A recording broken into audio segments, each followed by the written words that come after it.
Coming up in this episode. My amino acid profile is good. I've not, developed any amino acid deficiencies, despite the fact that plant-based proteins may not be as, bioavailable. My A1C is great. So I can go out and run for 5 hours and do it fasting and have a little bit of carbohydrate in there. And, it's been going well. Now, if I need, I've always said that if I end up finding reason that I need to add animal protein back, I have absolutely no problem considering to do that. But so far I haven't needed to do that. I think that's where this is particularly interesting from me, and I think from a lot of our listeners, because when people think keto, oftentimes you have a lot of fatty animal product or fatty meats essentially as one of the key staples, if you will. Welcome to the HVMN podcast. What we do with our bodies today becomes the foundation of who we are tomorrow. This is Health via Modern Nutrition.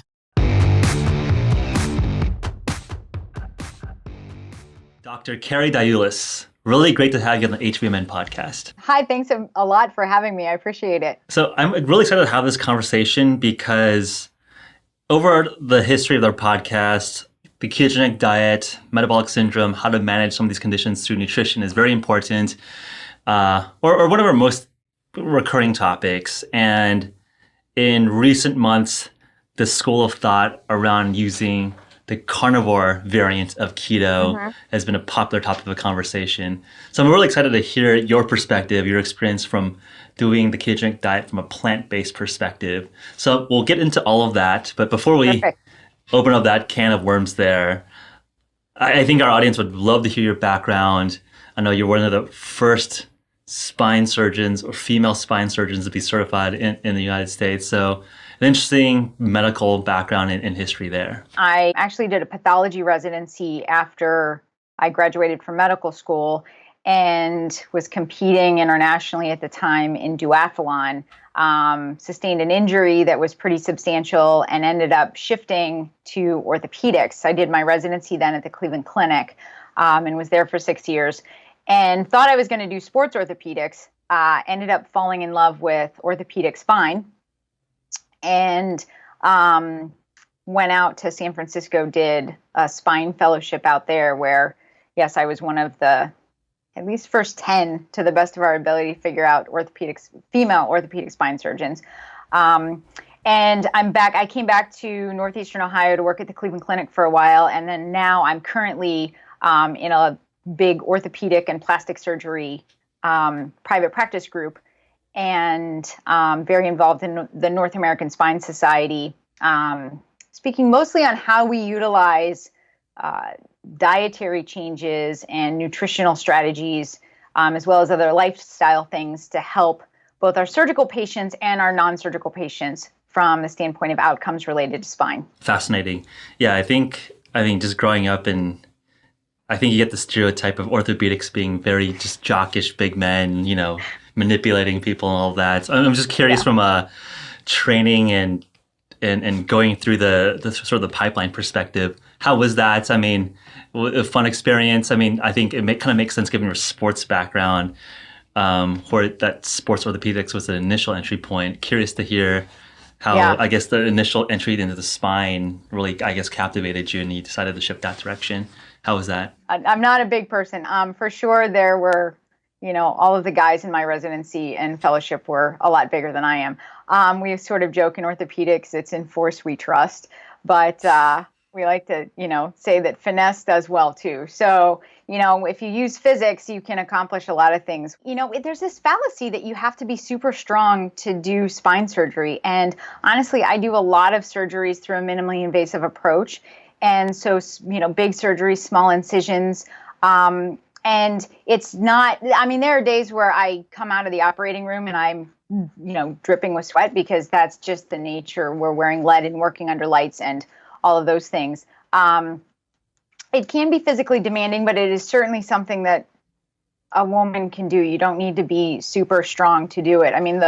The heaviest thing I do all day is when we roll a patient over to do surgery on their back is to catch the patient. So that's probably one of the more strenuous things. We put a lot of screws into patients' backs, and that, if bone is really hard, that can be somewhat strenuous.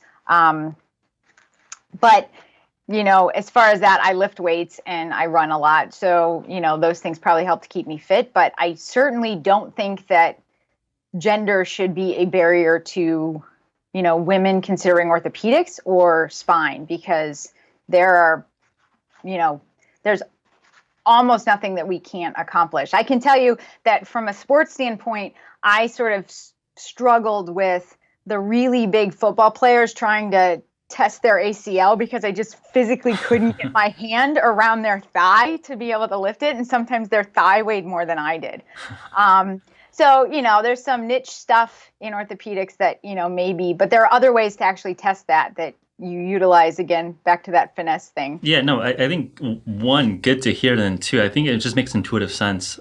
I mean, the human body, while resilient, you don't want someone really just yanking things around when you're being opened up, right? Like, I very much see this as an art, right? Like when you're opening someone up, you can be a lot more finessed and nuanced with like smaller incisions, which obviously bodes probably better for recovery and rehabilitation than just someone yanking around with just big muscles. Yeah, we don't want yanking around. I mean, and especially in spine where you're working around very delicate nerves in very small places. I wear microscopes on my eyes, or I work with a big microscope so that I can, clear off space for nerves and then stabilize the spine. And definitely there is an art to doing it, and I love it. I mean, I always joke that it's my most zen time of my week when I'm in the operating room, because there's nothing else that's going on around. I don't hear my phone. I don't, pay attention to anything else. It's what I'm doing right now. And that sort of singularly focused time is great for me. I also like clinic with my patients where I see them and we talk about lifestyle and we talk about the things they do. If I had to do just one of those, I think I'm too sort of high energy and sort of scattered and all over the place. I need to keep myself busy doing a lot of different things. So interesting. A lot of our endurance athlete guests that come on board, these are Ironman champions doing 7, 8, 9, 10 hour races. They very much describe like a flow state. And it's interesting that you're sort of describing that when you're operating, you're almost achieving a similar state. So let's put a bookmark there. Got it. Sounds good. You talked about a little bit about being a duathlon, which is run, bike, run. Okay, run, bike, run. So it's 3 legs, similar to a triathlon, but you're skipping you're replacing a run with a swim. Yeah, and I did triathlons at the time. I mean, I'm 46 now, so we're going on 20 years now since I was competing, maybe a little less than that. I don't remember how old I was when I stopped officially. But I did, ultra marathons at that time, and I did marathons and cycling races, and I did some triathlons, although I am like a rock in the water and I never could sort of get that buoyancy and speed down. So the triathlons that I did, I just put my head down and tried not to get kicked and drowned until I could get out and get to my bike. Yeah, I have a lot of friends who are early or budding triathletes, and usually the swim is the most, it's the most, You're either a swimmer or you're not. I think we all kind of feel confident on the ground at the very least. So it's just kind of like, make sure you don't drown and then bike and run. Or swim off in some random tangent. Were you a college athlete? Like, how'd you get into... Oh, I was 100 pounds heavier than I am right now in college. Wow. And that's sort of a story in and of itself. But no, I was athletic in high school. Long story why I gained a bunch of weight in college, but I did. I was 100 pounds heavier than I am right now when I started medical school. And into the end of first year of medical school, when I sort of really decided I needed to make some changes, and I started really watching what I was eating and exercising, and that, turned into, at the time, the calories in, calories out model was sort of the thing to do. And I am one that likes endurance. I mean, that's partly why, I'm able to get into that flow state, as we talked about with surgery, is I can do that long distance running. And then it became where I, would run a lot, but I wanted to sort of decrease the impact on my joints. And I started cycling to be able to do, more of that, and discovered that I really liked being on the bike. And I had done a lot of cycling when I was in high school, although not competitively, just on my own. And it was one thing led to another where somebody said, hey, you should do a race. And then I did well and it was fun. And that's how it starts, right? Someone challenges you for the first time and it's like, hey, this is kind of fun. Hey, this is fun. Oh, there's definitely some sadomasochist sort of perspective of that, because it's never that fun when you're doing it, but afterwards it's like, wow, I was able to do something pretty intense. Yeah, for sure. You know, in my 20s, it was probably that way. I would have to say the running that I do now, and I run long distances now, it's a very different thing now where, you know, if a run doesn't feel good, I'm more likely to bag it. But, you know, out in the woods when I'm running by myself, it is... Yeah, my day is pretty stressful. So, you know, it's my time to unwind and decompress. And, you know, on the weekend to go for a long run is, you know, my way of hitting reset and thinking. And, you know, so it's less of that, you know, intense need. I go really slow right now. It's not about speed. It's about just the overall experience of it. I think as we get older, it's, you know, sort of about how do we bring more presence into everything that we do rather than trying to manipulate our experience with it. So we're dancing around sort of the sports, the weight gain and subsequent weight loss. Obviously, I think when we talk about all those concepts, people think nutrition, they think diets, and usually even within the triathlon or duathlon context, they always say that the third or fourth sport is nutrition, right? Because these are pretty long in events. You don't want to bonk. How do you optimize for that? So I know you have a pretty interesting backstory there with type 1 and all of that. Can you give us the background and context there? With type 1 diabetes? So that, ironically, I was diagnosed when I was an adult, which they originally thought was somewhat unusual, but it turns out about 30% of type 1s are diagnosed as an adult. And it's definitely increasing in its prevalence, both in children and in adults. I was, you know, had lost all the weight and was fit and was out doing a lot of speaking about how we impact our patients from a metabolic standpoint with diet and lifestyle changes. And I went for my own executive physical and they said, oh, your A1C is elevated. And I was like, what? How can that be a thing? That's not a thing. And, you know, so at the time, the questions were like, well, are you tired? I'm like, well, I'm a busy surgeon, so of course I'm tired. And, you know, are you going to the bathroom a lot? I'm like, well, yeah, because I'm drinking a lot. Silly. Like, so doctors were our own worst enemies. And initially there was sort of this thought that I was type 2, and then it sort of fast forward rapidly became apparent that I was type 1 diabetic. And I had initially tried to manage, you know, at the time to keep my blood sugars under control with a really low carbohydrate diet. And I was sort of in that honeymoon phase where your pancreas is still producing some insulin. And I was able to prolong that for a period of time by eating very low carbohydrate. And, you know, in the past, I'd lost weight. I'd been predominantly plant-based for a long time. And then in the past, I originally was plant-based when I was 12. I gave up meat. And even when I gained weight in college, I sort of called it a crepitarian diet. And at age 12, was it a moral, ethical, personal preference, taste? A little bit, yeah. I mean, I just honestly didn't like meat. My mom, I shouldn't say bad things, but like whenever she cooked meat, it was like to perfection and then 45 minutes longer. So I just didn't really like it. I remember saying the only things that I like about meat are the condiments that you put on it. So, and I was gaining weight at the time, you know, in my family, weight gain, you know, we sort of genetically are predisposed to easily gaining weight. And I was, and it seemed like a way. I read about the Pritikin diet at that point, and I was like, all right, well, I'll give this a try. And the avoiding meat just sort of stuck for me for a long period of time. I mean, it's not something I don't really like it. I mean, I'm an animal lover. I think that probably has a little bit less to do with it.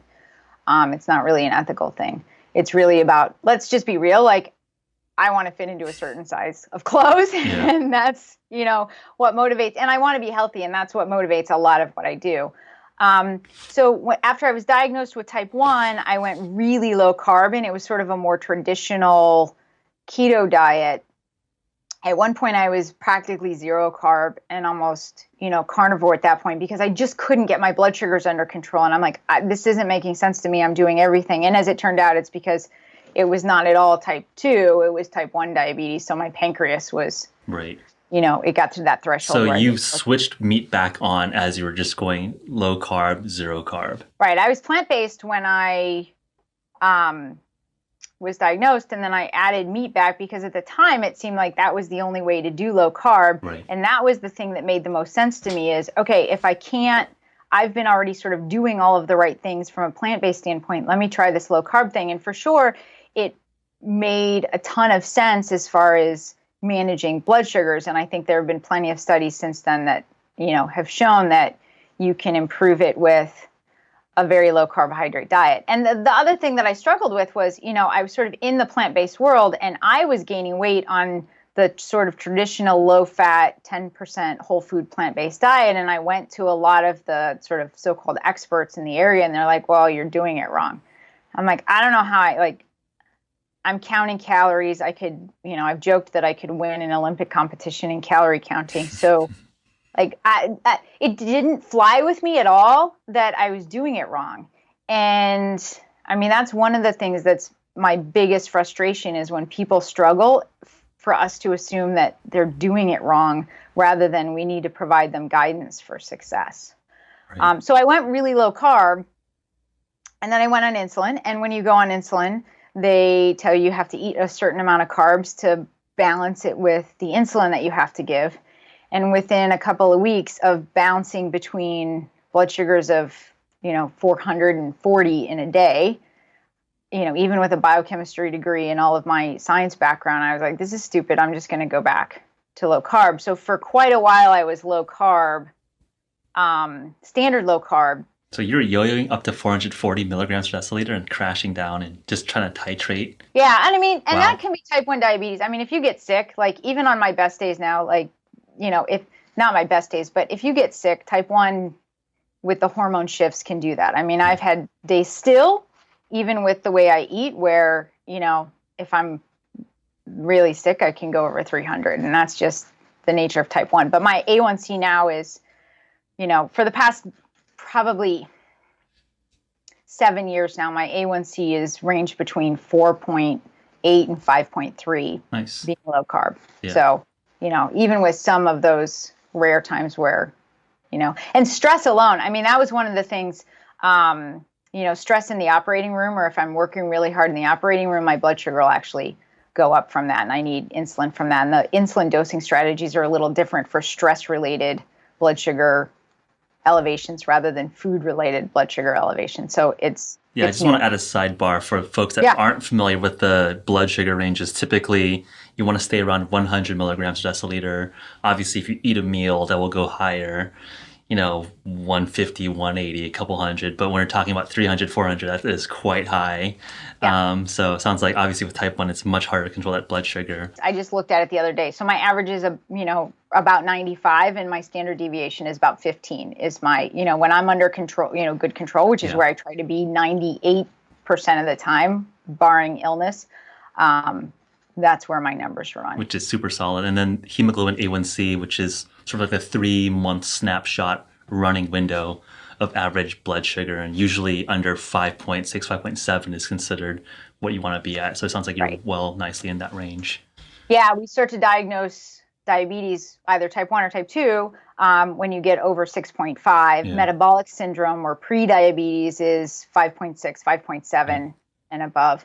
And there's data on, the microvascular, which are the small blood vessel complications, or the macrovascular, like heart complications, depending on, where your A1C is at. And we can see some of the microvascular complications of diabetes, even in what's considered a more normal range where you're in that pre-diabetic range. So, I see a lot of patients with that, and that's part of it is I want to minimize the complications, the kidney complications, the neurologic complications. I'm a surgeon, so my vision is, super important, obviously. And, from a cardiovascular standpoint. So there's that, but I also am a mom and a wife and a surgeon and an athlete, and I don't want to have to mess around with roller coaster blood sugars all day. So that's the other motivation for staying super low carb. Can you speculate why adult onset type 1 is increasing? I mean, I think that's something that, I think this is an open science question,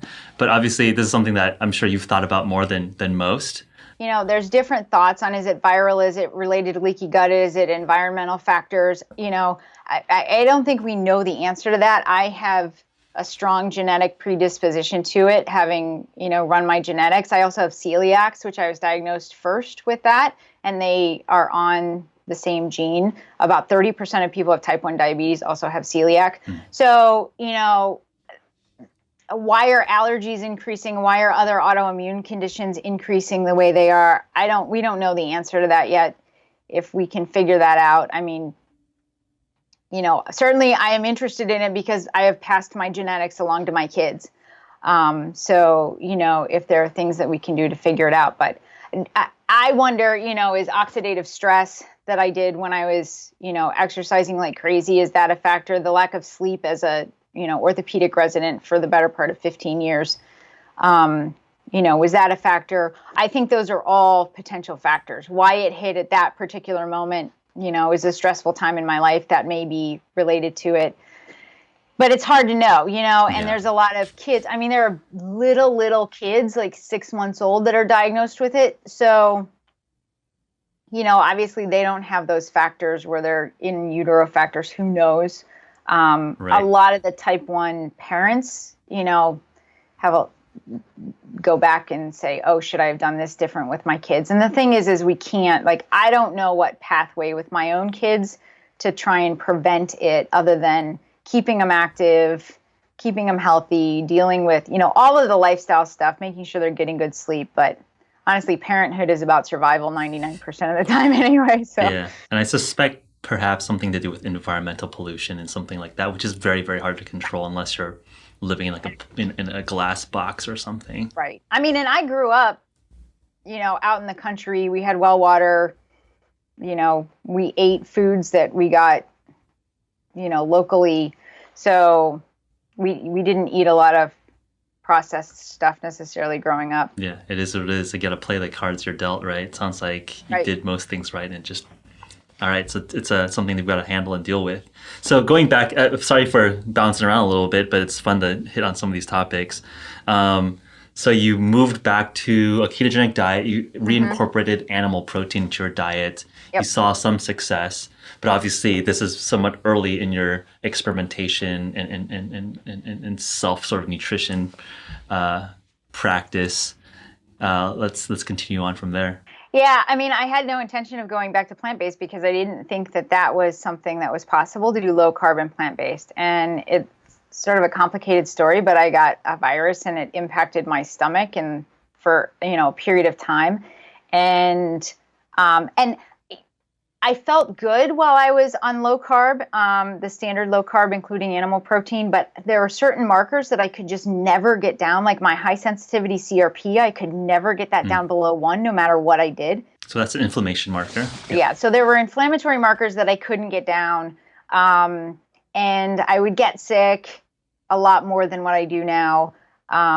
So there are just things that were off. I thought it felt good, but looking back, I feel a whole lot better now. And I got sick with a bad virus and went into DK, and it was, problematic overall. But I ended up having to try and sort of figure out for a period of time how to get nutrition in, and protein was one of the harder things for me to do until my stomach recovered, which it did. And at the time, I found that initially I was just doing straight amino acids. Like I found a lab where I could just buy amino acids from it and make my own shakes and do things like that. And then it ended up being that in smoothies, the plant-based proteins were a little bit easier for my stomach to tolerate it. Maybe some of that had to do with the different concentrations of the different amino acids and how they impact gastric emptying, which is how fast things move out of your stomach. And as I was getting better,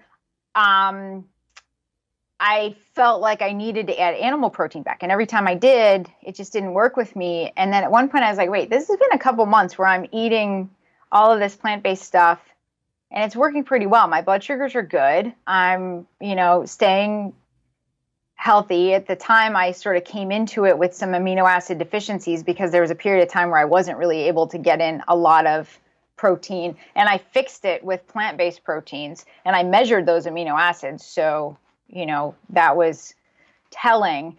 And so I just decided, why am I fighting this? I'm just going to stay plant-based for a while and ride this experiment out and see what happens. And it's been a number of years now, and I'm still riding it out, and haven't had a reason to change.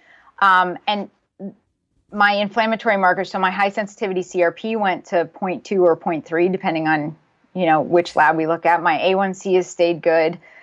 My amino acid profile is good. I've not, developed any amino acid deficiencies, despite the fact that plant-based proteins may not be as, bioavailable. My A1C is great. So I can go out and run for 5 hours and, do it fasting and have a little bit of carbohydrate in there. And UCAN is what I use for that. Yep. But, it's been going well. Now, if I need, I've always said that if I end up finding reason that I need to add animal protein back, I have absolutely no problem considering to do that. But, so far I haven't needed to do that. I think that's where this is particularly interesting from me, and I think from a lot of our listeners, because when people think keto, oftentimes you have a lot of fatty animal product or fatty meats essentially as one of the key staples, if you will. So what does your diet look like? So I imagine avocados, nuts. What is your, how are you filling up, 2,000, 2,500 calories or whatever calories you're eating? I typically have black coffee in the morning. And if it's an OR day, honestly, I just operate all day and then I eat when I get home. I mean, I'll keep some, again, avocado or some nuts with me, macadamia nuts, pistachios. You have to be a little bit careful. Like everybody in the low carb world knows, like you can go, too intense on nuts. Yep. But if I eat during the day, like I'll make a salad. And actually I helped out with Ethan Weiss with the Keto, the Key Eats, where the meal plans, we sort of set up a lot of the plant-based meal plans for that program. And so a lot of that is sort of we outlined it in that to give people ideas. But, a big salad or a smoothie for lunch, and in that I'll put, kale, arugula, romaine, spinach. The plant-based sources of fats are olive oil, avocado, nuts and seeds. I intermittently go back and forth. I'll use like whole coconut. I don't use as much coconut oil at this point. And then I'll add some plant-based proteins to that. So that may be, there's a thing called lupini beans, which it's an Italian bean that have zero net carbs after they're sort of brined and processed. And so I'll throw those into a salad. Black soybeans, tofu, tempeh, hemp seeds, chia. I don't use a lot of pea protein, but if I use a protein source, it'll either be pea protein or hemp protein or a mixture of them to get the amino acid profile. And then in the evening, I'll snack on nuts and seeds during the day. Here in the office, almonds, things like that. The dinner then is usually some sort of roasted vegetable, stir-fried vegetable.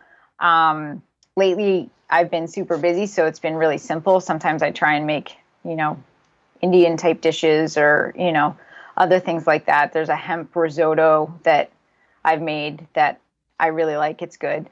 And then another one of the plant-based proteins. So, I'll put the protein with it. If I run a lot, then I'll increase the amount of protein. I may have a protein shake after a really long run, and maybe some increase in branched chain amino acids with that. But again, that's more sport specific stuff, not necessarily general health stuff. Fascinating. So, and then I eat like Lily's dark chocolate. I'll have that almost every day because I like chocolate. Yeah, and actually the 100% dark chocolate is actually very, very low in net carbs. Yeah, Lily's makes a great dark chocolate. It's sweetened. Sweetener wise, I tend to use erythritol. I don't like erythritol as much. can bother my stomach a little bit, but allulose is one that's, newer on the market and works well. Stevia is what I used for a long time. It can have an aftertaste for some people that they don't like. Yeah. Monk fruit is another one that doesn't, at small amounts, it won't have an impact on my blood sugar. Nice. I mean, it sounds like a pretty varied, complete nutrition protocol.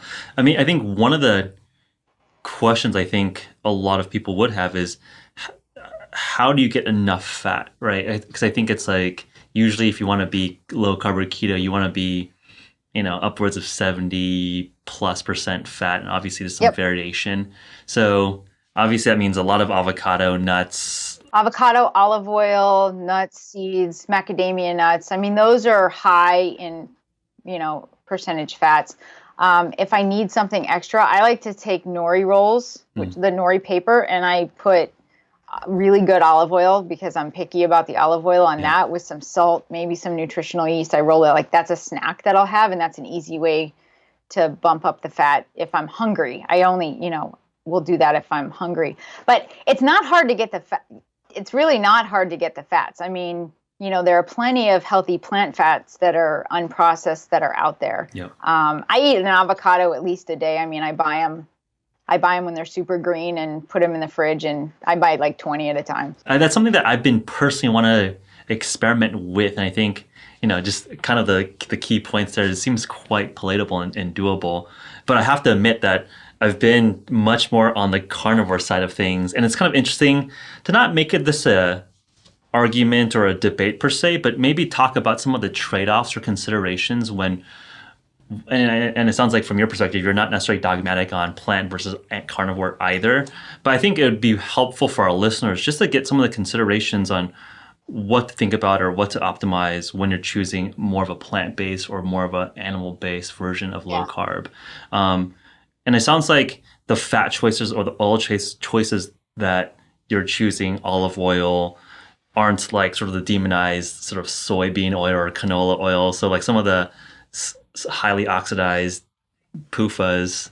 I'd love to tease into some of those considerations that folks perhaps on the animal side would be like, hey, plant-based keto is dangerous or risky because of X, Y, Z. But it sounds like you're already making choices or decisions that avoid a lot of the sort of low-hanging fruit that's easy to criticize from the sort of carnivore side. I am doing this based on my own lab markers, which improved, and I didn't do as well when I was on a more meat-heavy diet. So for me, can I say, maybe it's my gut microbiome. Like, I don't know the answer to that. Why is it that I tend to do better on plants and other people don't?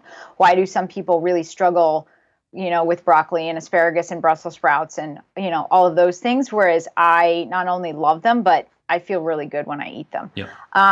So I don't know that I know the answer to that. Maybe people have leaky gut, and that's why carnivore diet, because it's high in glutamate, is a potential benefit for them because, they're healing their gut. Whether, people can stay on it long term, I'm not sure. Whether I can stay on this long term, I don't know. It's been a number of years and, so far so good. Right. And there's maybe I'll add fish back at some point. We keep, omega-3s, I take algae oil. I'd stop taking that if I added something like salmon back, and I may do that. I worry, the current literature is still that, elevated LDL is a problem. I have really high lipoprotein little a. Even on a plant-based keto? Lipoprotein little a isn't really something that's necessarily modifiable by diet. Fair so enough. That's one of those, things that is strongly genetic. And there's some ways that you can manipulate it a little bit. The most current thinking is if you've got that, you want to keep your LDL as optimized as possible. Plus, I'm a type 1 diabetic, so you want to keep LDL as optimized as possible. And, not to get into that. That's sort of outside my wheelhouse to have that argument. But my LDL went into this, high 60s, low 70s, or my particle count is, optimized on the plant-based low-carb diet. So those are some of the benefits that, there was a substantial drop when I shifted from a more traditional ketogenic diet to, doing more plant-based. And whether that's the fiber, whether that's the, PUFAs, because I do still get them, but I get them in a whole food form. Yeah. So, I'm not smart enough to know whether the, controversy around the PUFAs, is it related to how you process these seed oils in order to get them out? Or, is that an issue? Or is it the PUFAs themselves? I don't know the answer to that, but I know there's data that shows that, PUFAs can have a positive impact on LDL.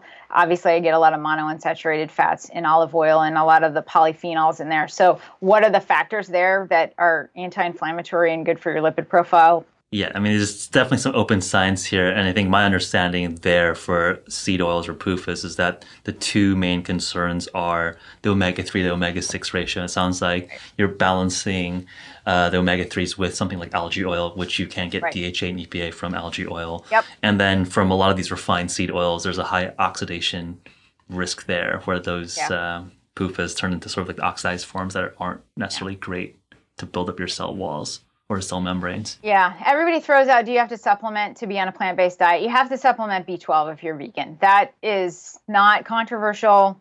You have to do it. But I have MTHFR because, why not add it to the mix of my genetic, glory. And so I've taken, methylated B vitamin complex forever. My husband is homozygous for MTHFR as well, so he takes it and he eats animal protein. And I live in northeastern Ohio, so nobody that I check, and I check almost all of my patients, have normal vitamin D levels. So I take a vitamin D supplement, which is the same as I recommend my husband do.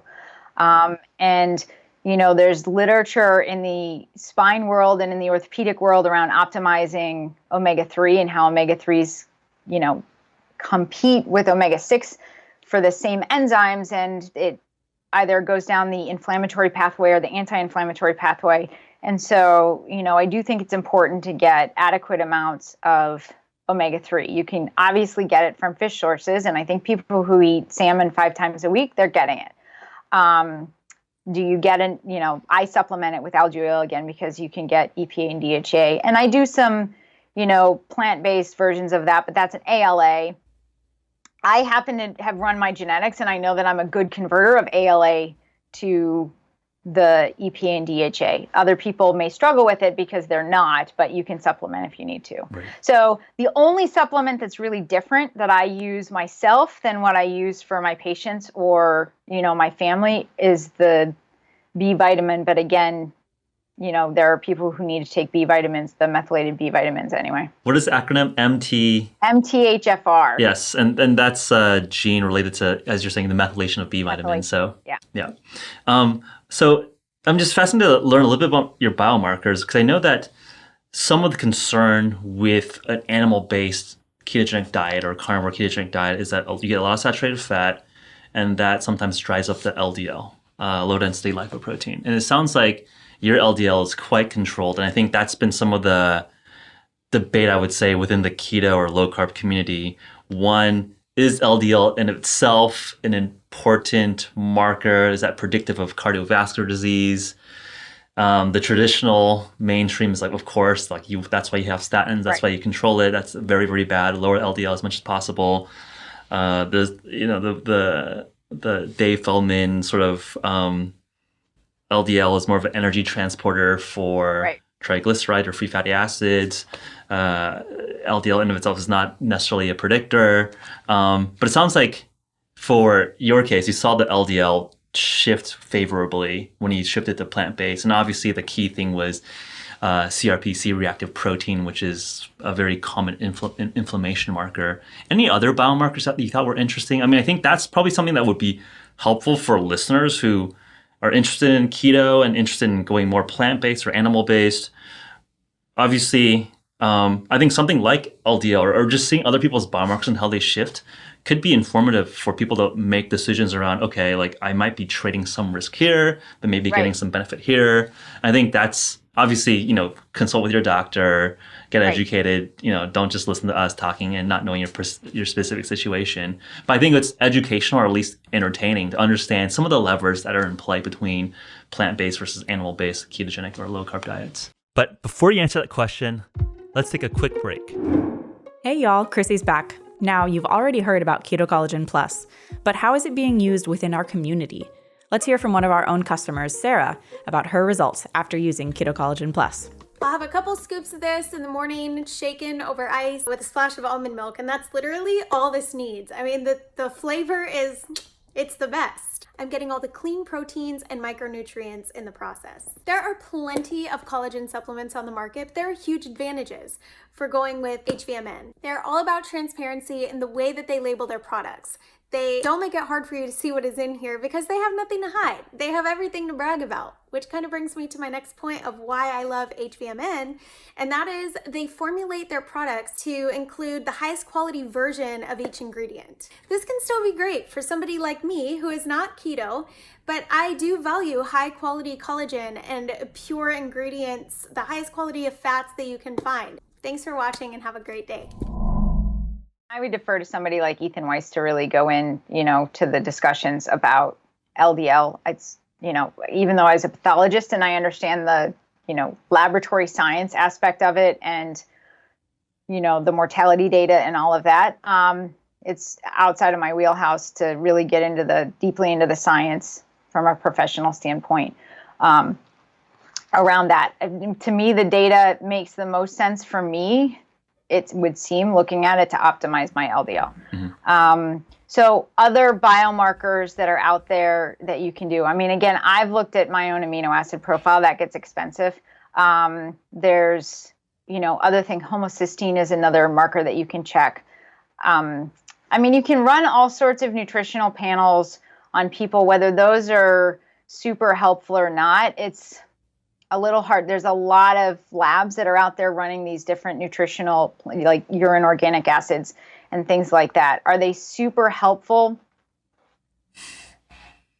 There's not enough data to say it. If you're a high level athlete or if you don't feel great, I think those are things that can be interesting.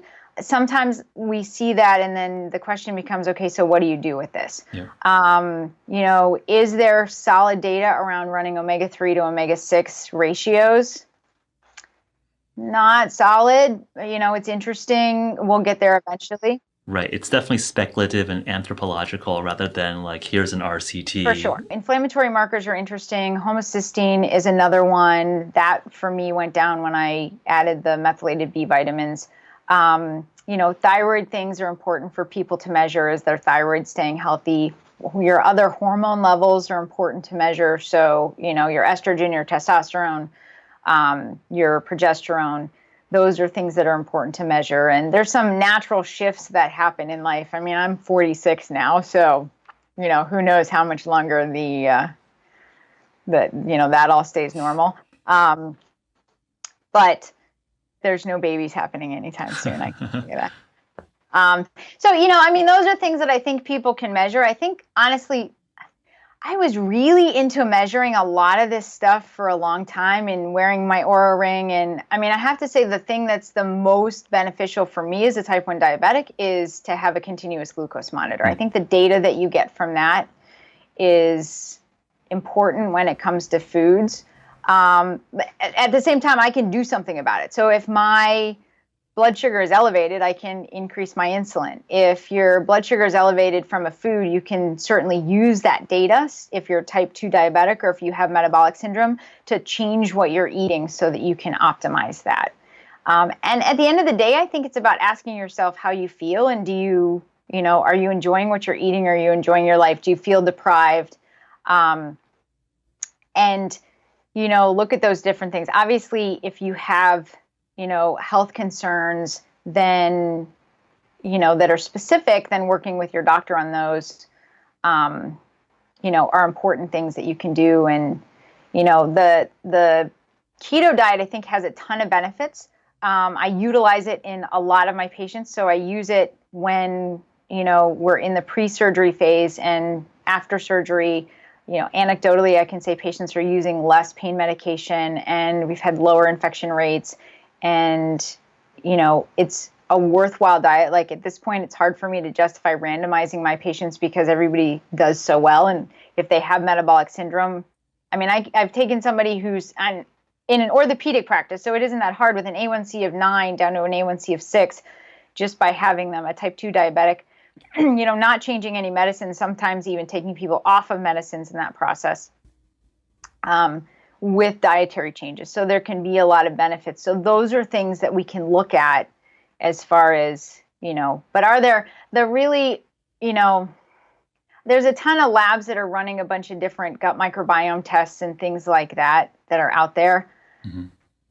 Every time I think I understand the microbiome, then there's another study that comes out that shows me that I just really don't understand. I mean, I think it's fascinating. I think we need to figure it out, and we need to dial that in. But, as far as, do you run your genetics to figure out what you should eat? I'm not sold on that yet.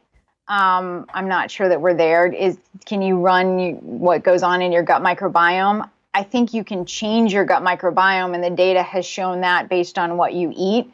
So would I recommend somebody who's on a carnivore diet go to do a complete 180 transition and go to a plant-based diet that's, a low-carb plant-based diet tomorrow? No, your gut is going to not have seen those, fibers, and it's going to freak out and you're going to feel miserable.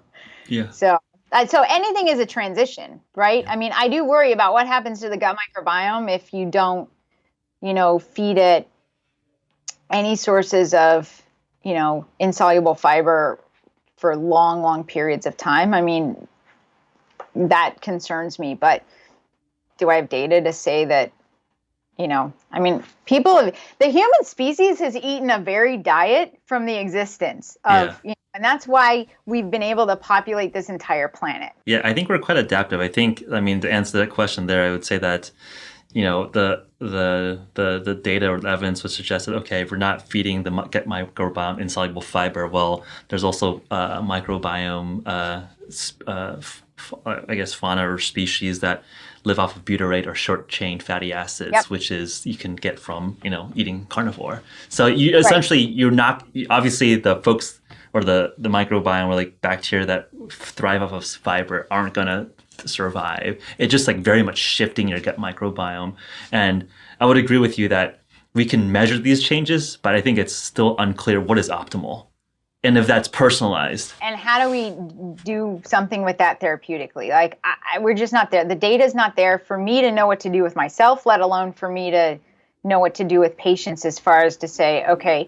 And, I have some patients who have gone on a carnivore diet. I mean, that's the thing, for me, I'm not dogmatic about it. Like, what works best for you and what connects with you, and how do we make it easy for you, which is, why I've spent a bunch of time, with Ethan and the Keto company, the KEYTO, like helping build the meal plans, because it makes it simple for people. And I like the breadth device. Yep. And that there's the whole spectrum that's available. So you can do traditional keto there. You can do the more heart healthy keto there. You can do plant-based if you want to do plant-based, and all the resources are there to make it easy. And I think people will gravitate towards, if you're miserable, you're not going to do it. And so people are going to gravitate towards what makes them feel better, what makes them feel less deprived. I feel such a sense of freedom. My blood sugars are easy to manage. I enjoy the foods that I'm eating. So for me, it doesn't feel restrictive to do this. Whereas carnivore to me feels incredibly restrictive. Like, I just don't like meat. So, doing that, there's almost zero interest that I have in that, but that's me. I would agree with you 100% there, where there's the intuition of what makes you happy. We are all unique individuals. And then two, if we can bring data, something like a CGM or your blood panels or lipid panels, I think you have your intuition backed up by data to help drive and sort of bounce off those two ways of thinking. Two things I thought were interesting from your discussion there. One is talking about CGMs. And I remember that, I was relatively early in terms of 3-4 years ago experimenting with CGMs as someone with not diabetic. And obviously this Right. is, and I remember getting a piece of mail or a feedback saying that, you're healthy. This is just a toy for you. I have type 1 diabetes. How could you, use something that's so, something that's like a medical necessity for me as like a toy? And I felt like Right. that, one, I empathize that, we're not here trying to make light of anyone's medical condition, but I think it's really just opening up tools for everyone. I mean, for me, the understanding to be able to open up and see your blood sugar continuously, very, very easily. Knowledge is power. Knowledge is power, yeah. Yeah. So diabetes is a tricky, tough, type 1 diabetes is a tricky, tough condition. I think it would be great for all type 2s to have access to CGM because I think there's a lot that they can learn. For a typical 30-year-old, metabolically healthy person, do you learn a lot from wearing a CGM? Probably for a short period of time. And somebody who has a strong family history of type 2 diabetes, that may be really helpful for them. It is tricky. I mean, I have sort of a love-hate relationship. I mean, I remember, so I got my CGM long before the sort of biohacking community was wearing CGMs. Yeah. And for me, it was a big deal because, I had this long discussion with my husband I'm like, listen, I'm going to wear this thing. I got a CGM before I got a pump. I'm like, listen, I'm going to wear this thing. It's going to be on my body all the time. Are you weirded out by that? And he was like, whatever, if it makes your type 1 easier and keeps you alive. I'm like, like my husband's super cool. Yeah. And it didn't bother him at all. But for me, I was like, am I ready to, sort of take this leap and do that? And I have to tell you, it was the best decision that I ever made because that real-time data is really effective. Now, it's super frustrating when, for hormonal reasons or stress reasons or food reasons, your blood sugar is crazy and all over the place. I mean, and a couple of years ago, my dad died and people brought over all of these gluten-free treats and things like that. And I was like, whatever, I'm going on. Like, I'm going to do whatever. I'm sad. Yeah. And I can tell you I don't know how people do it who, are watching their CGM go up and down all day and riding the roller coaster. So I can see where type 1s have this sort of love-hate relationship with it because I don't really feel lows, so I do actually need it. Now, whether that's because I have ketones on board and it's protective, probably. But, if I'm not feeling a low and I'm in the 40s, I rely on the CGM to tell me that. There's some technical things where if you lay on it at night, you can have, it looks like a low and it's actually just because it's compressed. Yeah. But I think it's cool for the now it's not a big deal to wear it. And yeah, hopefully it's the future where we just have this sort of, not just blood sugar, but, all the key biomarkers. It'd be cool if you had like a real-time inflammation, measure or something, right? Oh, yeah. I mean, I would love to have a continuous ketone meter and a lactate meter. Like, I would love for it all to be there so I know, am I running truly in my sub-lactate threshold? Exactly. Or have I crossed over? Like, I love that. Some of it, I played with the Oura Ring for a while. I wore it for about a year and then I put it in a drawer because I'm like, I've made any changes that I'm going to make. Now I wake up and I know whether I had a good night's sleep or not. I'm not sure at this stage. Maybe down the road I'll find some other thing that I'll want to hack into it, but sometimes data is too much and you just need to unplug from all that stuff. There's a automated insulin system that you build it yourself. So it's sort of an artificial pancreas that a group of type 1 diabetics and people who love them created this where, nobody's making any profit off of it. And so my continuous glucose monitor, is on my phone. The app is on my phone. And there's an algorithm that's in it. So you build it yourself. I've tweaked the algorithm that works well for the low carb, the way I do it. And so it's every 5 minutes, it's adjusting my insulin doses based on my CGM data so that there's the cognitive load of type 1 diabetes is a whole lot less. Yeah, I mean, I think that's like an exciting future. Hopefully we can look forward to where we have this kind of information at real time. And then, just curious, I mean, we've talked about keto. I mean, how often are you measuring ketones? Do you find a relative sweet spot that you like being in? Is that something that you just stop measuring after a while? Where are you with ketones? I still measure the ketones a lot. Okay. And I use it with patients. So for some of my patients, I want to get them because they have neurologic conditions, and I do want to get them to a therapeutic level. I feel like, and this is anecdotal and still sort of feeling our way through the dark on this, there's data around patients who have seizures that you're trying to control them, where you need to get them therapeutically. And there's a lot of new exciting data around, utilization with these for, the Department of Defense to alter seizure threshold and things like that. Yep. I tend to find that I feel best when my beta hydroxybutyrate is around 1.5 or higher. That's decently high. I mean, it's not so, for folks listening, it's not trivial. A lot of people will say the threshold for nutritional ketosis is 0.5. So if you're above 1.5, that's quite good. That's where I find my hunger levels go to zero, where I have to sort of remind myself to eat. And I don't live there all the time. I can go for a long run and I can come back and my beta hydroxybutyrate is 6, which, as a type 1 diabetic, I want to bring that down. Yeah. So urine strips are completely useless for me at this point. I can have a beta hydroxybutyrate of 6 and I can blow an 8 on the keto meter and still have only trace on urine because our kidneys adapt. Yep. And so you start to lose less of the acetoacetate. Yep. I was testing beta hydroxybutyrate at least once or twice a day in the past. I will intermittently test that much. Sometimes I'll test more. I do fasting protocols periodically.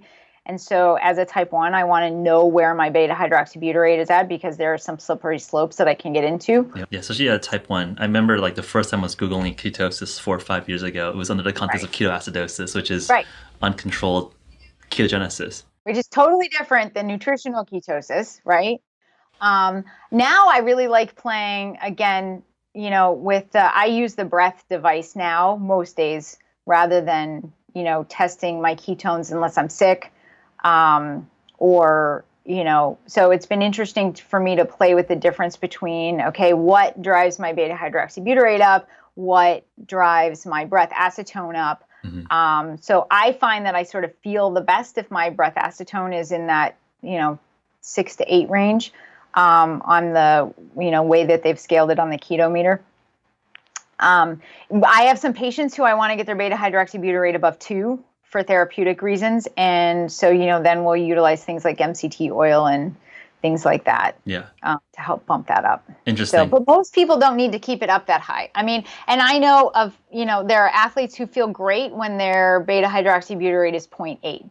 I just have been doing this long enough that I found that that's where I feel the best. And I also will utilize calorie restriction if I need to with running to sort of get it in that range rather than eating a ton of fat, but I'm weight stable at this point. So, paying attention to what goes on with weight, what goes on with those things are important. No, I think it's actually interesting. I'm glad you teased upon the different ways you can measure quote unquote ketosis, because my day job over at HVMN is to commercialize a ketone ester, and obviously measuring the effects of that is very important. I think you hit on the key ways.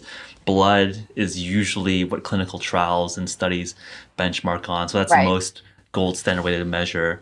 But obviously finger sticking is sometimes intimidating, so you have breath acetone, and acetone is considered a third ketone body, where acetoacetate, which is sometimes excreted through the or through urine, is measured through urine strips. And I think, and I think you just hit on the spot where, as someone is sort of more keto adapted, you see that acetoacetate level attenuate because it's like you're peeing out nutrients essentially. It doesn't make sense for you to be excreting out.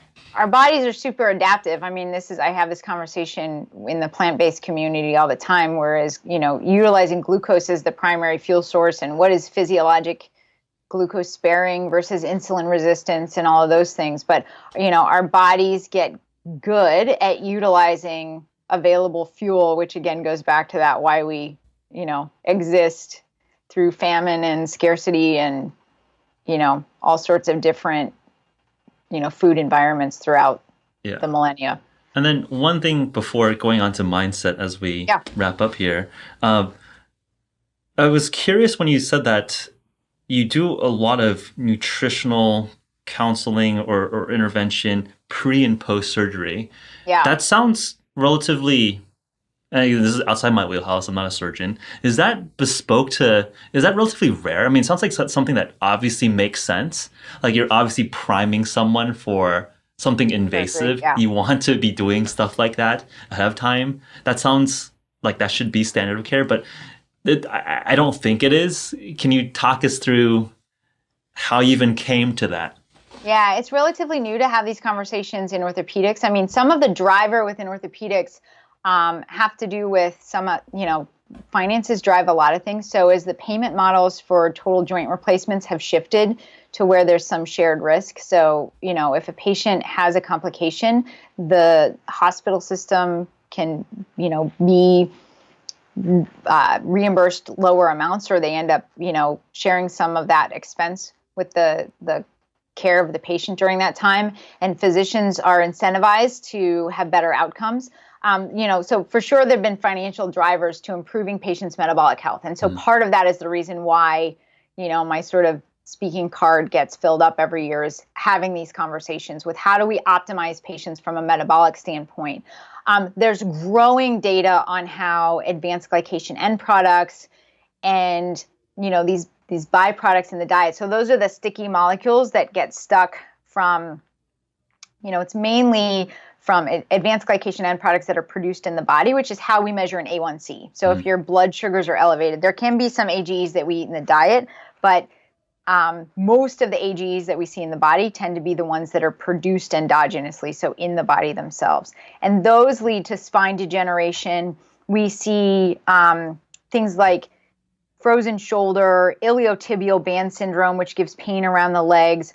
All of those things they can stick to nerves, which is why we get diabetic neuropathy. And actually, oftentimes patients are diagnosed with diabetic neuropathy before they're diagnosed with type 2 diabetes. And so those are things that we can do for patients in the sort of, outside of surgery. If we're talking about surgical outcomes, so beta hydroxybutyrate is an anti-inflammatory. That's one of the other benefits of it. It's, not to get too technical, but it's a COX-2 inhibitor, which things like Celebrex, meloxicam, those, specific anti-inflammatories impact that enzyme. Yep. There's this NLRP3 inflammasome that beta hydroxybutyrate is an inhibitor of. So there are these different mechanisms where not only do we reduce these advanced glycation end products, but then we increase beta hydroxybutyrate so that it can have sort of a double effect on, overall inflammation.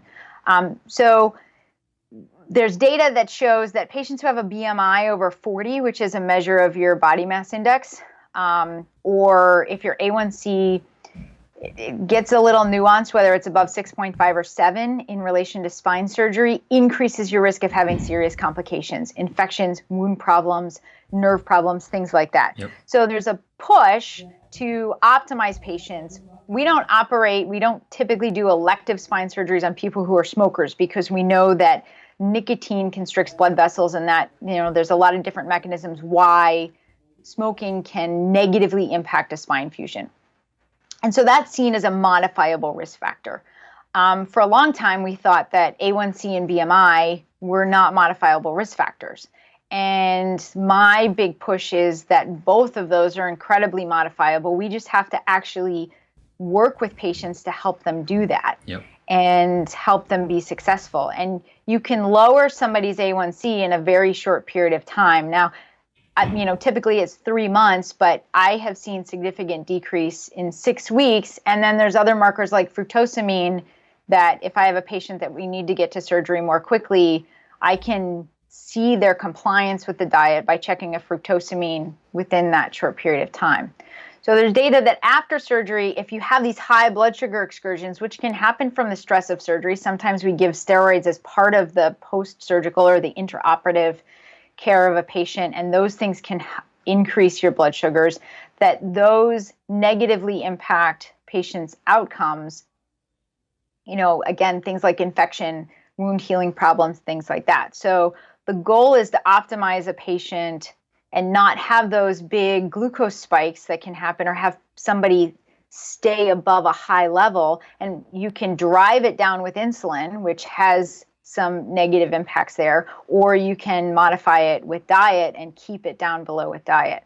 So oftentimes I'll ask my patients, to go on the low carb diet before surgery. We always sort of have a joke around here because patients will sometimes do so well with the diet that they'll cancel surgery. So, my husband has said, why don't you give them the diet after surgery and, operate on them first. But, it's not everybody, but a lot of patients will come into it, feeling better. And there's some more data looking at the bariatric patients and other surgical outcomes. And we're still very much in the infancy of understanding how to utilize the ketogenic diet to improve surgical outcomes. But there's more and more focus on how do we do that. And so, it's a diet that provides adequate amino acids. So you're going to have those building blocks for healing and then the anti-inflammatory properties, especially in an era where we're trying to minimize the amount of opioids that we use for patients. There's some potential benefit there in people who are looking into that. Yeah, that's fascinating. And it makes a lot of sense. And especially given the evidence around recovery rates and reducing the risk coming into the surgery. It just makes a lot of sense. And it sounds like it's relatively novel. I mean, when I have conversations with more general practice doctors, they sometimes talk about the insurance payer system where nutritional counseling gets billed at, something pretty low. And then if you prescribe insulin or metformin, it's boom, you make the big bucks and you can get people in and out in 10, 20 minutes. I'm curious in terms of how you deal with the business side of medicine. It sounds like what you're doing is actually good for the end patient outcome. I mean, is that challenging with the existing insurance payer infrastructure, or have you found a way around it? Is that a problem in the surgery world? I have a team around. So I have a nurse who's with me and an athletic trainer, and they both are trained in going over the diet with the patient. Yep. So I will let the patients know, and I have handouts that I've created, and I'll say, and again, I've started using the Keto app and the Keto device with them, and that's been really helpful because it sort of lays things out. So, we try and lay it out for patients. So I don't spend all of the time doing the dietary counseling, and honestly, I don't bill for that. A pre-surgical where we make the decision to do spine surgery bills as one of the highest codes that's available. And I'm spending that time talking to the patient about the risk. But, a lot of the conversation I have, I think at times we as surgeons have a better opportunity to impact our patients' overall health, because it's not like going into the primary care doctor's office where it's, okay, let's talk about your weight again this year. Let's talk about your markers again this year. I'm saying, okay, we have something very discrete that we're going to do at this point. I would like you to do this diet for the time period leading up to surgery and at least 6 weeks after surgery so that we can improve your outcomes. And an infection in the spine is I'll tell them it's a miserable year for both of us. It's multiple surgeries, it's IV antibiotics. I mean, there's some self-serving nature to this. Like, I don't want to wash pus out of somebody's back on a Saturday when I could hang out with my kids. So, optimizing patients, makes their post-operative process much better for both them and for me, if I'm, being honest about it. Yep.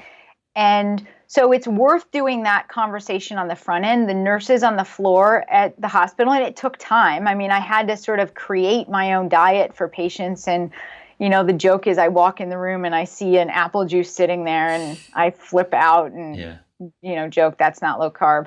But then what I find is about 85% of my patients, and again, this is anecdotal, but will stay on the diet after surgery because they're like, wow, I lost all this weight. I feel a whole lot better.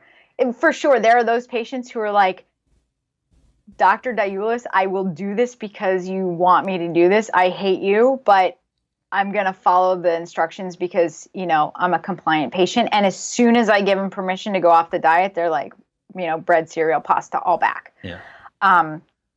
But the thing that speaks the most to me are the number of patients who stay on the diet afterwards because they've reduced their blood pressure, they've reduced the medications that they're on, and we just came in to fix their, their leg pain related to their lumbar stenosis. Well, now, and some of it's multifactorial because now they can exercise more because their leg pain is better, but they're also motivated to exercise more because they've lost weight, they feel better, their energy levels are better. And sometimes we're reducing the medications that they're on. So there's an overall cost reduction in their medications post-operatively compared to what they were on before surgery. So do I get paid? I'd make a whole lot more money if I just looked at people's MRIs and did surgery on them. Yep. Right. But for me, it's a lot bigger thing. And we have this opportunity, just like with having the conversation with people about not smoking. If we help people change these things that are, it's not a moral judgment. I mean, I was morbidly obese. I was severely morbidly obese, and keeping the weight off, it's not a moral thing. It's about dialing in what works best with your physiology. And, it's not about being lazy and willpower. That's the thing that's been the most beneficial for me with the low carb diet is I'm just not hungry all the time like I am if I have carbs in. So yes, it's a different thing to have these conversations in a surgical practice, but man, we have the opportunity to really impact people's lives in a positive way. And they're, sort of in a frame of mind where they're interested in hearing about it. I mean, that's super commendable, and it makes a lot of sense. You have them captive in the most positive senses of the word as possible, and that's a chance to really set some positive interventions and guide rails in place. That's very cool. I mean, it just makes sense in a hospital setting. It's funny when you look at the typical hospital food and again, like there's only so many levers you have on treating someone, and it sounds like you're doing the sort of the upfront work in terms of just giving some guidance there that really helps overall outcomes, which in a sense is like way cheaper for everyone long term, which I think needs to be the case if we're going to be in a sustainable healthcare system in this country. So appreciate that. And because keto has become so popular, it's not like, there's so many food choices that are out there and recipes. And, like we've talked about here, there's such a variation of how you do low carb. So I have plant-based patients who do low carb plant-based because that's what they prefer. Or you can, so there's a lot of ways that you can adapt it to what works for a patient. I mean, that's the biggest thing for me is that, it can look slightly different for different people. It doesn't have to be like one prescriptive, program. As long as you're getting the benefit that you're looking for, there's more than one way up the mountain. So go back to the bookmark. We mentioned right in the beginning about getting into a flow state. And it sounds like you're essentially doing some version of intermittent fasting as potentially one way to help jumpstart that process. It sounds like on big operating room days, you just have a cup of black coffee and work through the day. So you're basically doing like a 24-hour or a 1 meal a day fast. I'm curious to dive in to, time restriction as well as dietary restriction as one lever that you're playing around with. And do you commonly intermittent fast? Do you do extended fast? I mean, that might be just challenging from a type 1 perspective. No, I'll do 5-day fasts at a time. I've done, the fasting mimicking diet. I played with that. There was some literature that came out a number of years ago that, out of Walter Longo's lab. And there's this suggestion that if you do fasting mimicking diet, the beta cells can restart. I can tell you if I was a rodent, I could probably easily restart my beta cells because they will grow fast. I don't have to fail. So my beta cells still don't work, but I can significantly lower my overall insulin use after a multi-day fast. And I see benefit in that for myself. So I do it cautiously. I measure my ketone levels so I know how to keep it within a safe range. Obviously, that's something that type 1 diabetic needs to be super careful with doing that because, you can tip your ketone levels too high and have issues with that. Yeah. I intermittent fast almost every day. It is very rare that I will eat something in the morning. I'll go on a 4 or 5 hour run. I'll have, black coffee before that. I'll bring an electrolyte drink with me. And at the most, I'll have UCAN, which is that slow release starch. Yeah. I always have rapid acting glucose with me in case I need it. And I always usually carry a packet of peanut butter but I haven't ever had to, break into the peanut butter. Yeah. But so, yes, I do use time-restricted feeding. There's benefit in that. I worry about the people looking at some of the data who do time-restricted feeding and then have a big carbohydrate meal at the end of it, because it looks like the glucose excursions can be much higher. Yep. If you do that rather than having a low carbohydrate meal. But I mean, I think some of the data is still out on that. Like, is it that overall calories are reduced? I mean, I do think, I'm not one that believes, listen, I'm a middle-aged woman, calories still matter. I mean, I can gain weight on the keto diet if I, even with all that I do, if I'm not careful. And some of that's, my own genetic predisposition to gaining weight, but calories do still matter. So do you eat fewer calories because you're time restricted? I think probably the ideal diet is to eat more of your calories in the morning and, less of your calories later in the day. My life doesn't really lend to that. But I'm more insulin sensitive earlier in the day than I am later in the day. Yeah, no, I would agree with your points there. And I think just to give some of the folks who aren't as plugged into sort of the nutrition debate, I think the main two debate schools are the carbohydrate insulin hypothesis, which says that carbs and the insulin spike is the dominant driver of weight gain, versus the calories in and calories out school, which is calorie counting, all of that. And I think I feel like most people would agree that both kind of matter. I just feel like it gets so polarized in the debates that, like, yes, calories of course matter. You can't eat 10,000 calories of fat and expect to just lose weight. That's just thermodynamics. But obviously the hormone balance of having insulin and your macronutrients is also important too. And I think that maybe it's an academic debate, like what matters more than the other. And it's like, I could see the arguments on both sides why one should consider one framework a little bit more primal. But I think from a practical perspective, think about both, right? Like, think about controlling your calories and then think about how you want to balance your macros. I mean, there's this philosopher that I followed his work for decades now, named Ken Wilber, who, has said no one is smart enough to be wrong 100% of the time. So, I mean, basically for me, that is, what are the strings of truth that are in all of this stuff? So, I can tell you that I gained 10 pounds immediately within a week going on insulin. And if I eat a bunch of carbohydrates and I have to give myself insulin, that is the quickest way for me to gain weight. No question about it. So the insulin carbohydrate model, to me personally, has validity. The work that David Ludwig is doing, and, in full disclosure, I published a paper with him and his group, Belinda Leonards, who is there, on using the low carbohydrate diet in type 1 diabetics. And we're doing some additional studies, randomized controlled trial studies on that. The data around preserving metabolism with the low carb diet is, interesting data. And I have to say that that's, been more my experience, that I can physically eat more calories if I'm in the low carb state and not notice weight gain as much. I don't have to be quite as careful. I will leave that to the nutrition scientists to, have that debate. Yeah. At the same time, Finney and Volek did a study where they had patients who were on a low carb diet, that they gave them enough calories so that they were weight stable, and they showed a decrease in their A1C. So these were people who had metabolic syndrome. So again, that just proves to me that you can design a low carb diet where people don't lose weight. And calories in that particular case obviously still matter.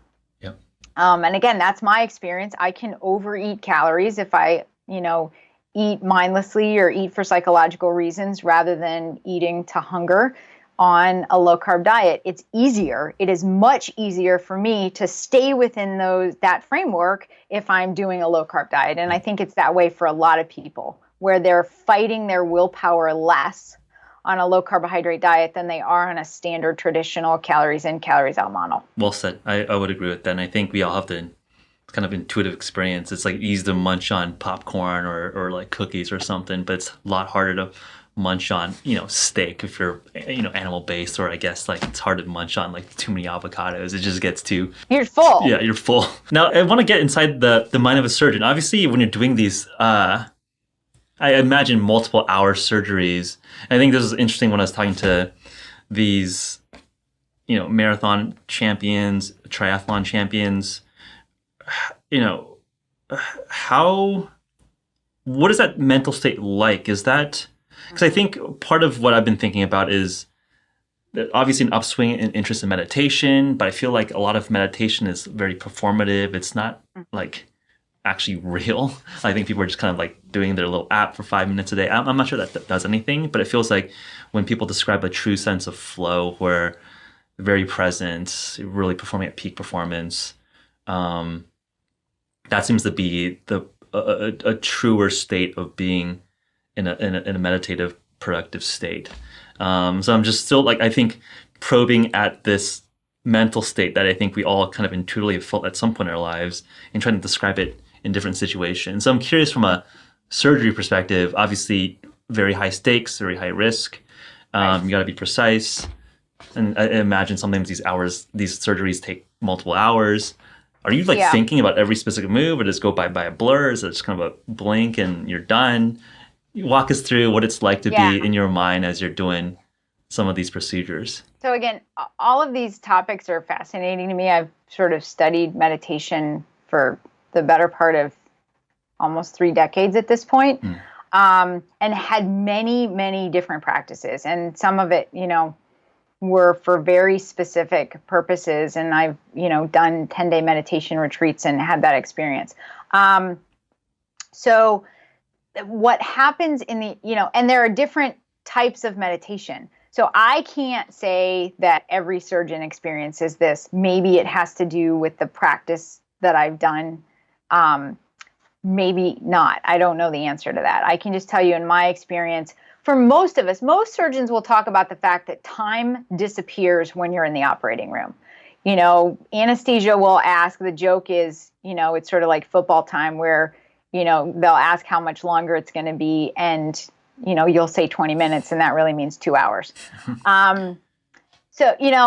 But we have all experienced that where you're operating, you're focusing, you're doing what you're doing, and you look up and you're like, wow, like I had no idea that time moved that, for me, it felt like half an hour, but it was really 2 hours in actual feeling. So when I'm doing surgery, again, it's super focused because I'm doing it under a microscope. So there is not even peripheral vision a lot of times involved in what I'm doing. So I'm focusing on that particular area. It's very, precise in doing it. So it's got all of my attention. And, we'll have music playing in the room, but honestly, it's for everybody else there. I don't hear it until we get to the end where we're closing. And then, it's a lot more relaxed environment. You're just really focused. I can tell you, the chatter that goes on in my head where I'm constantly thinking about things and, asking these different questions and going through, what it is I'm going to do with my kids and scheduling and planning and do I need to get this done and what's the most interesting research article that I can read and what was the podcast that I listened to on the way in to work. When I'm operating, that is completely shut off. There is what I'm doing in front of me, and it's very similar to me to this mindfulness states that I've gotten into in some of these very purposeful meditation practices. And if you look at some of the traditions, in different monastic traditions based on whatever the religion is, there's that sort of, chop wood, carry water, be mindful during the times when you're doing things versus the times when you're sitting and, doing sitting meditations. Those are different ways of getting into these different states. So for me, I can say easily that I experience. Now, there are times in the operating room where things get stressful. And so then that shifts it. I'll actually see a spike in my blood sugar. And those are they're absolutely focusing moments.